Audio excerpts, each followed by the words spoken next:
Good morning વિદ્યાર્થી મિત્રો, આજે આપણે ધોરણ 10 ની અંદર ગણિતમાં ચેપ્ટર નંબર 7મું યામ ભૂમિતિ તો કે નવા ચેપ્ટરની શરૂઆત કરીશું. તો કે આપણો ટોટલ લેક્ચર 74 માં પહોંચેલા છીએ.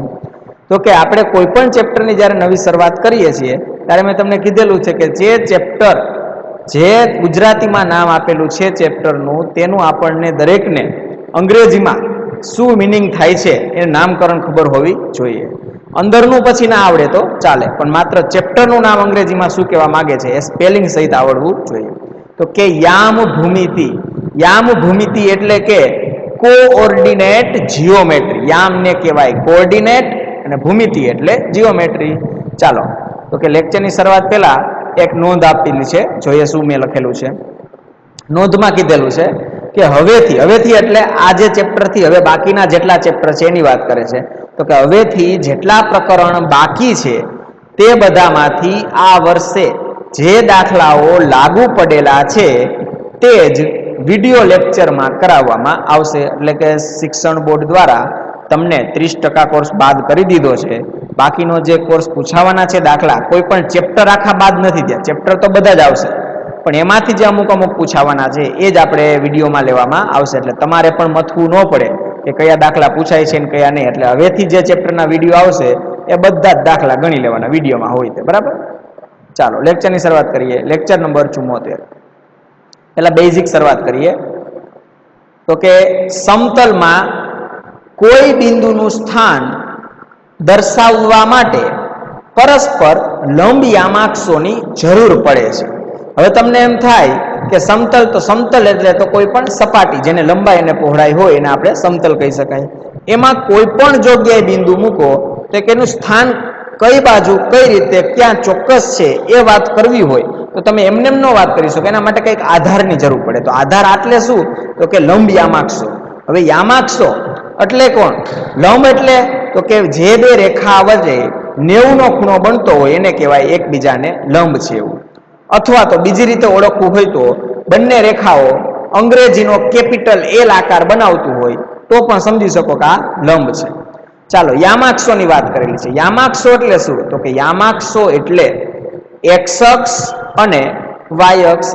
હવે બીજા નામ પણ પૂછાઈ શકે એક્સ માર્ક્સમાં, જેમાં એક્સ અક્ષને બીજા કયા નામે ઓળખાય? તો કે એક્સ અક્ષને એટલે કે સમક્ષિતિજ રેખા. સમક્ષિતિજ એટલે કેવી? તો કે આડી લીટી દોરો એને સમક્ષિતિજ કહેવાય. અને વાય અક્ષ એટલે શિરોલંબ રેખા. શિરોલંબ રેખા એટલે ઊભી લીટી, એટલે ઊભી લાઈન જે દોરો એને શું કહેવાય? શિરોલંબ રેખા. ચાલો નેક્સ્ટ. એક્સ અક્ષથી કોઈ બિંદુના અંતરને વાયામ અથવા ભુજ કહે છે. એટલે તમારે યામ સમતલમાં કોઈ પણ જગ્યાએ બિંદુ લખેલું હોય કે કોઈ પણ ટપકું કે બિંદુ દર્શાવો, તમારે એનું અંતર માપવું હોય બિંદુનું ક્યાં છે. તો જો તમે એક્સ અક્ષથી કોઈ બિંદુનું અંતર માપશો ને તો એને જવાબને તમારે શું બોલી શકાય? તો કે વાયામ મળ્યો કહેવાય, અથવા તો વાયામને બીજા કયા નામે ઓળખાય છે? તો કે ભુજ તરીકે ઓળખવામાં આવે છે. ચાલો હવે જો કોઈ પણ બિંદુ છે આપણી પાસે, યામાક્ષ એટલે ટોટલ 2 જ અક્ષ હશે, એક્સ અક્ષ અને વાય અક્ષ. પરંતુ જો કોઈ પણ બિંદુ વાય અક્ષથી તે બિંદુના અંતરને માપવામાં આવે તો એ અંતરને શું કહેવાય છે? તો કે એને એક્સિયામ. અને એક્સિયામનું બીજું નામ શું છે? તો કે અથવા એનું બીજા નામ તરીકે ઓળખાય છે તો કે એને કોટી તરીકે ઓળખાય છે. હવે આ યામ એટલે શું? એક્સિયામ અને વાયામ એટલે શું? એક્સિયામ એટલે કે એક્સ અક્ષ પર આવેલી કોઈ કિંમત, અને વાયામ એટલે કે વાય અક્ષ પર આવેલી કોઈ કિંમત. ચાલો, બંને અક્ષો એકબીજાને છેદે તે છેદ બિંદુને કેપિટલ ઓ દ્વારા દર્શાવાય છે. ઓ એટલે ઓરિજિન કહેવાય છે અંગ્રેજીમાં છે, જેના ઉપરથી આપણે ઓ સિમ્બોલ લઈએ છીએ. તો કે જે બે અક્ષો, કઈ બે અક્ષો? તો કે એક એક્સ અક્ષ અને બીજી વાય અક્ષ, આ બંને એકબીજાને છેદે તો કે જે છેદ બિંદુ મળે છે એને આપણે ઉગમ બિંદુ કહીએ છીએ. ઉગમ બિંદુ એટલે કે જેના યામ, હવે જે બિંદુનું નામ શું આપેલું છે? તો કે કેપિટલ ઓ. જેના યામ, યામ એટલે યામ સમતલની અંદર કોઈ પણ બિંદુ દર્શાવવું હોય તેને ફરજિયાત 2 યામ દ્વારા જ દર્શાવી શકાય. તો કે કાઉન્સની અંદર નાના કાઉન્સમાં 0 અલ્પવિરામ 0 છે, કેમ કે આ બિંદુ પાસેથી જ તેનું ઉદ્ગમ થાય છે, એટલે 0 થી જ બધી સંખ્યાઓ ચાલુ થાય છે. ચાલો નેક્સ્ટ પોઈન્ટ જોઈએ. આ પ્રશ્નની આ જે પોઈન્ટ છે એમાં તમને દાખલામાં પણ ઉપયોગ આવશે. શું કીધું છે? જો એક્સ અક્ષ પર કોઈ બિંદુ આવેલું હોય તો તે બિંદુના યામ કેવા પ્રકારના મળે? તો કે x અલ્પવિરામ 0 સ્વરૂપના હોય. અને જો તે બિંદુ y અક્ષ પર કોઈ પણ બિંદુ આવેલું હોય તો તે બિંદુના યામ કેવા મળે? તો કે 0 અલ્પવિરામ y સ્વરૂપના હોય છે. આનો મિનિંગ શું થયો? તો કે અક્ષ ઉપર જો કોઈ બિંદુ આવતું હોય, માત્ર x અક્ષ પર હોય તો એનો x યામની જ કિંમત મળે, y યામની કિંમત મળે નહીં. એટલે કે y યામની જગ્યાએ આપણે શું મૂકવાનું? શૂન્ય મૂકવાનું. જો કોઈ બિંદુ y અક્ષ પર જ આવેલું હોય તો તેના y ની જ કિંમત મળે, તો કે x યામ ન મળે, તો કે x યામની જગ્યાએ 0 મૂકવાનું. કોઈ પણ બિંદુના યામ સમતલની અંદર બિંદુ લખો તો એના યામ લખવા માટે ફરજિયાત બે યામ તો લખવાના જ હોય નાના કાઉન્સમાં, જેમાંની પેલો કિંમત હોય એને x ની કિંમત ગણવાની હોય છે અને બીજી કિંમતને આપણે y ની કિંમત ગણવાની હોય છે. એટલે આ પોઈન્ટના ઉપયોગથી દાખલા પણ ગણવાના આવશે. ચાલો, જે હમણાં મેં વાત કરી એ જ પોઈન્ટ સમજાયો છે કે યામ સમતલ પરનું કોઈ પણ બિંદુ દર્શાવવા માટે ફરજિયાત બે યામની જરૂર પડે છે. યામ સમતલમાં કોઈ બિંદુને દર્શાવવું હોય તો બે યામની તો જરૂર પડશે, તો જ બિંદુ દર્શાવી શકાય. કઈ રીતે? તો કે ઉદાહરણ આપ્યું છે. તો કે ઉદાહરણની અંદર તમે જુઓ કેપિટલ K લખેલું છે. તો કે કેપિટલ K એટલે શું? તો કે બિંદુ છે. બિંદુને અંગ્રેજીના કેપિટલ મૂળાક્ષરોમાં કોઈ પણ મૂળાક્ષર વડે દર્શાવી શકાય.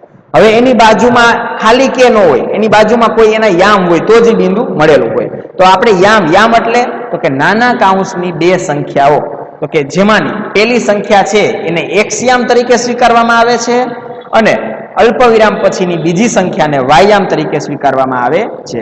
જેમ કે આપણે પેલી સંખ્યામાં કોઈ પણ ઉદાહરણ આપી શકો. મેં એક ઉદાહરણ સમજવા માટે નાના કાઉન્સમાં લખેલું છે 4 અલ્પવિરામ -3. આનો મિનિંગ શું થયો? તો એ નીચે પોઈન્ટમાં કીધું છે તો કે K એ યામ સમતલ પરનું કોઈ એક બિંદુ છે. K એટલે બિંદુ છે, જેમાં 4 ને શું કહેવાય છે? તો કે 4 ને બિંદુ K નો x યામ કહેવાય છે. જ્યારે અલ્પવિરામ પછી જે સંખ્યા છે એ શું હોય? તો કે -3. તો -3 જે છે એને બિંદુ K નો y યામ કહેવાય છે. ચાલો, હવે આપણે આજે વાત કરી એ આપણે બેઝિક એટલે 9મા ધોરણના યામ ભૂમિતિની થોડી શરૂઆત કરી. હવે આપણે ધોરણ 10 ની અંદર જોઈએ અંતરસૂત્રની વાત કરીએ, જે આપણે ધોરણ 10 માં આવશે કે કોઈ પણ બે બિંદુ, અંતરસૂત્રનો મિનિંગ શું થાય? કોઈ પણ બે બિંદુ, એક બિંદુને A નામ આપીએ અને બીજા બિંદુને B નામ આપીએ, તો કે કોઈ પણ બે બિંદુઓ વચ્ચેના અંતરને, એટલે કે પેલું બિંદુ A લઈ લીધું, બીજું બિંદુ B લીધું, તો એના અંતરને દર્શાવવું હોય સંકેતમાં, તો કે બે સિમ્બોલ જે છે ને બાજુમાં લખવાનું, એટલે AB કહી દેવાનું. તો કે એનું ગુજરાતી મિનિંગ જ એવું થાય, તમે AB લખી દો ને તો કે A અને B વચ્ચેનું અંતર, પરંતુ કેમાં? માત્ર કેપિટલમાં. તો કે અંતરને સંકેતમાં AB દ્વારા દર્શાવવામાં આવે છે. હવે આપણે અંતર મેળવવું હોય તો બે બિંદુની તો જરૂર પડે તો જ એનું અંતર માપી શકાય. જેમ કે એમ કહું રાજકોટનું અંતર માપો એવું બોલું તો પોસિબલ નથી, કેમ કે હું એક જ સ્થાન બોલ્યો, પરંતુ એની સામે એમ બોલું રાજકોટથી જુનાગઢનું અંતર માપો તો આપણે વાત કરી શકીએ કેટલું છે. હવે આપણે અંતર, તો કે નીચે સિમ્બોલમાં માટે પોઈન્ટમાં કીધું છે A થી B નું અંતર, તો કે એને સંકેતમાં કેપિટલ A અને B વડે દર્શાવાય છે, અથવા B થી A નું અંતર એવું કહે તો કે એને સંકેતમાં કેમ લખાય? તો કે BA વડે. તો કે AB અને BA આ એક જ કિંમત દર્શાવે છે કે તેથી AB = BA છે. આનું ઉદાહરણ સમજાવું કે તમે A થી B નું અંતર માપો તો પણ એક જવાબ મળશે અને B થી A નું અંતર માપો તો પણ જવાબ શું મળશે? સરખો જ મળશે. જેમ કે રાજકોટથી જુનાગઢ 90 કિલોમીટર હોય તો જુનાગઢથી રાજકોટ બોલું તો પણ કેટલું થાય? તો કે 90 જ કિલોમીટર થાય, એમાં કઈ ફરી જાય નહીં. તો આ રીતે જે કિંમત દર્શાવે છે એટલા માટે પોઈન્ટ કીધો છે. તો કે કોઈ પણ બે બિંદુ જો યામ સમતલમાં આવેલા હોય તો તે બે બિંદુઓ વચ્ચેનું અંતર કઈ રીતે મેળવી શકાય? તો એનું સૂત્ર આપેલું છે. ચાલો જોઈએ. તો કે બિંદુઓ, એમાંનું પેલું બિંદુ એટલે કે A નામ આપી દઈએ, જેના યામ લખીએ x1 અલ્પવિરામ y1, એટલે બે નામ છે એટલે 1 1 ને 2 2 આપણે આપી દીધા.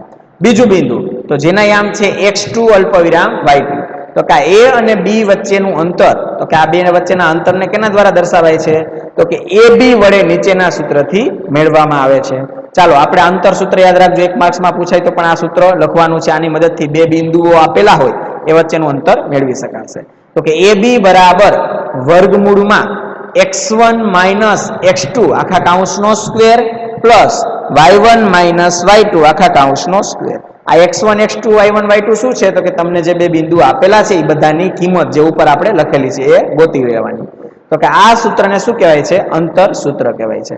પરંતુ જ્યારે દાખલા ગણવાના આવે ને ત્યારે આપણે આમાંથી થોડુંક સિમ્પ્લિફિકેશન સહેલું આપશું. કઈ રીતે?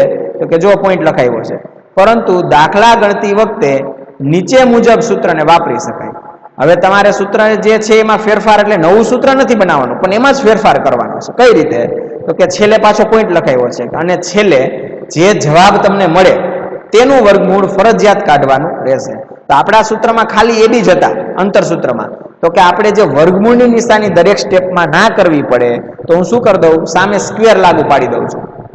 સામે સ્ક્વેર લાગુ પાડો એટલે આ બાજુ સ્ક્વેર રૂટ નીકળી જશે. તો કે AB નો square is equal to x1 minus x2 આખા કાઉન્સનો square plus y1 minus y2 આખા કાઉન્સનો સ્ક્વેર. તો આજે આપણે યામ ભૂમિતિ ચેપ્ટરની શરૂઆત કરીએ. તો કે હજી બેઝિક એક લેક્ચરનું છે, એ નેક્સ્ટ લેક્ચરમાં જોશું, પરંતુ આ જે બેઝિક છે અહીંયા સુધી થોડું રાખીએ. વ્યવસ્થિત બાકી બુક્સમાં પોઈન્ટ સમજીને વ્યવસ્થિત લખવાનું રહેશે. ધન્યવાદ, આભાર.